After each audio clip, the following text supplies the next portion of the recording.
প্রিয় দর্শক, আসসালামু আলাইকুম। বাংলাদেশের প্রশাসনিক কাঠামোতে থানা এবং উপজেলা এই দুটি শব্দ একসাথে উচ্চারিত হয়। অনেকে মনে করেন থানা এবং উপজেলা একই বিষয়। বাস্তবে এক নয়।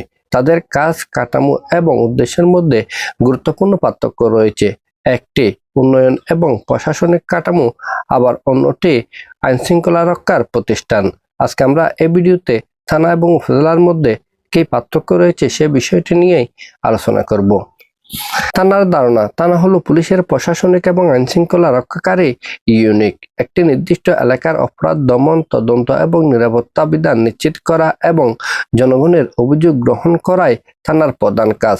একটি থানার দায়িত্বে থাকেন সাধারণত একজন অফিসার ইনচার্জ বা ওসি।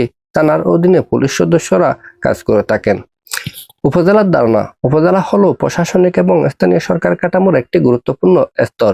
এটি জেলা প্রশাসনের অধীন স্থানীয় উন্নয়ন, সমন্বয় এবং সরকারি সেবা বাস্তবায়নের কেন্দ্র। একটি উপজেলার দায়িত্বে থাকেন একজন উপজেলা নির্বাহী কর্মকর্তা। এছাড়া উপজেলা পরিষদের চেয়ারম্যান জনগণের নির্বাচিত প্রতিনিধি হিসেবে কাজ করেন। উপজেলার কাজের ধরন: স্থানীয় উন্নয়ন পরিকল্পনা বাস্তবায়ন, শিক্ষা, স্বাস্থ্য, কৃষি কার্যক্রম সমন্বয়, সরকারি প্রকল্প তদারকি, ভূমি ও রাজস্ব প্রশাসনের সহায়তা, দুর্যোগ ব্যবস্থাপনা, স্থানীয় প্রতিষ্ঠানগুলোর সমন্বয়। কেন বিভ্রান্তি তৈরি হয়? বাংলাদেশের দীর্ঘদিন অনেক এলাকার পরিচয় থানার নাম দিয়ে দেওয়া হতো।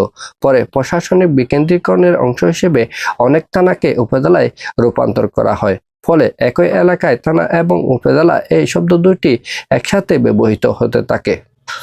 ঐতিহাসিক প্রেক্ষাপট: ব্রিটিশ আমলের থানা ছিল প্রশাসনিক এবং পুলিশ কার্যক্রমের কেন্দ্রবিন্দু। স্বাধীন বাংলাদেশে স্থানীয় সরকার ব্যবস্থাকে শক্তিশালী করার উদ্যোগে উপজেলা ব্যবস্থার প্রবর্তন করা হয়।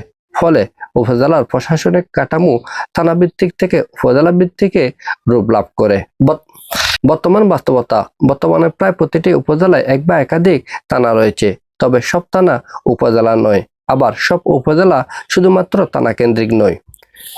পরিশেষে বলা যায়, থানা এবং উপজেলা এক কথা নয়। থানা কাজ করে আইন শৃঙ্খলা রক্ষা এবং অপরাধ দমন সংক্রান্ত বিষয়াবলী নিয়ে, আবার উপজেলা কাজ করে প্রশাসনিক এবং স্থানীয় সরকার ব্যবস্থাপনা নিয়ে।